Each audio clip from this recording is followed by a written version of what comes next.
Alright, so it is time for some ideas while walking through a forest that is seeing its last bit of daylight for the day.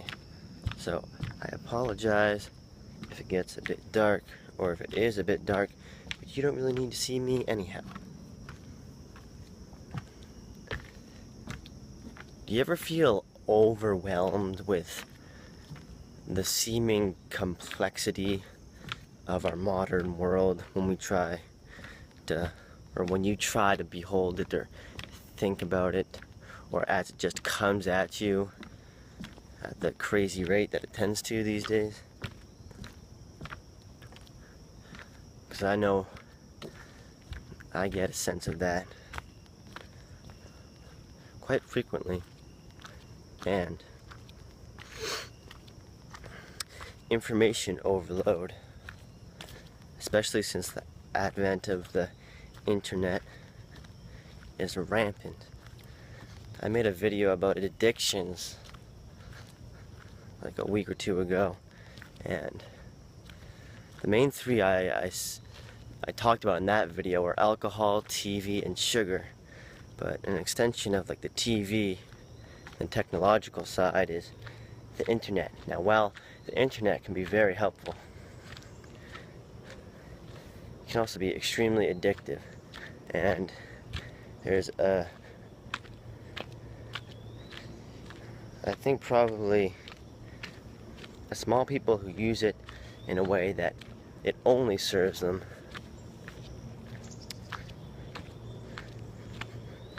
I think there are a lot more people who will also use it for productive purposes, but also find themselves kind of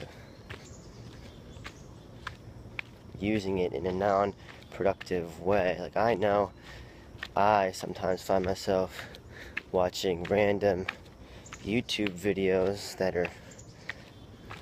have no purpose at all. And I'm not saying there's anything wrong with purposelessness, but when I'm watching a YouTube video at like 12 at night, with the lights off, when I'm kind of trying to wind down and fall asleep, I mean, that's not helping me do that. So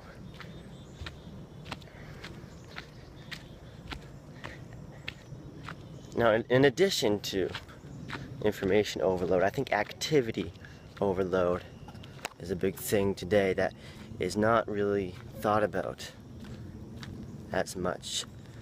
I think we're so fixated on the idea of success and progress, moving forward and always coming better and better, that oftentimes we find ourselves working to the point where we can't take it, we can't function anymore. I think a lot of us just do all that we can physically and mentally handle. We push ourselves to the breaking point and think, okay, at least I'm giving it my all. And at the end of the day, even if I fuck up and don't succeed, at least I can say that much. Well, have you ever considered that maybe in order to move forward, and I don't think there's anything wrong with having a healthy amount of ambition and wanting to move, like, it's quite obvious that one of the main kind of foundations or essential facts of life is movement. Things move, nothing lasts. But when we become so hell-bent on achieving a certain something, I think it can oftentimes hinder our growth as a whole.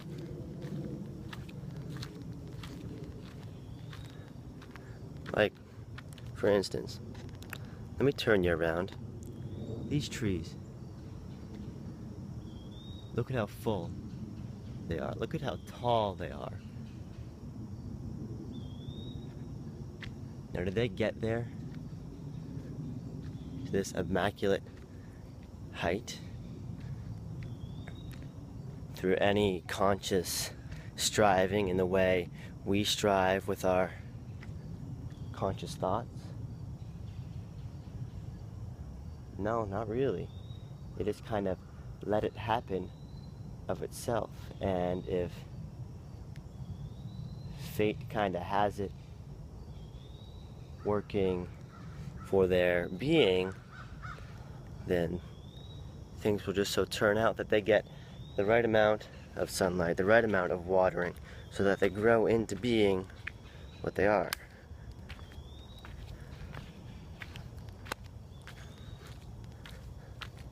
So what I'm trying to say here is, maybe sometimes we ought to come off this preconceived idea of where we're going to in such a hurry. Maybe we ought to just take a step back, maybe not do so much, maybe indulge in a little bit of doing nothing from time to time.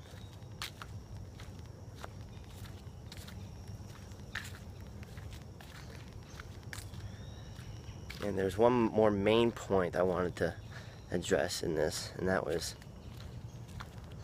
that in this world of information overload and activity overload, where we're kind of sold all these different types of philosophies on what's the right way to live, what's the best way to do things, people selling us what we need. And it's funny how oftentimes the people who are selling this don't even practice it. You know, they're just as skeptical and unfulfilled. They're just kind of selling something to make a buck. But I think it's obvious, or it's become obvious to me, that it's vital to find your own way. Use your direct experience as the main guide, as the sort of spiritus rectus, the driving spirit. For that's all you really have. You know, knowledge, when it's only head knowledge, when it's only an intellectual fact, is rather shallow and also, I think, very brittle. But when you come to know something through your direct experience, so that you know it in your bones instead of just in your head, then that is so much more substantial.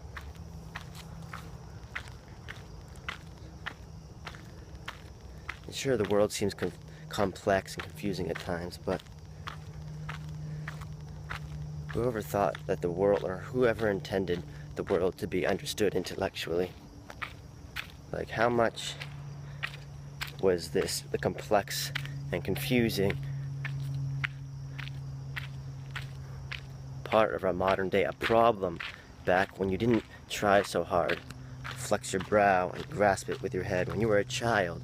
Did the world seem confusing? No, because you just kind of went along with what was in the realm of things that were pertinent to you, and then you sort of let everything else be as it is.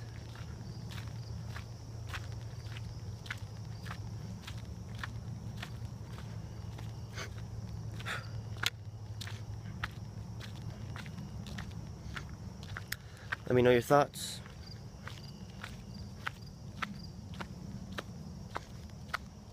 I'd be interested to hear them. I will talk another time. Peace out, everyone.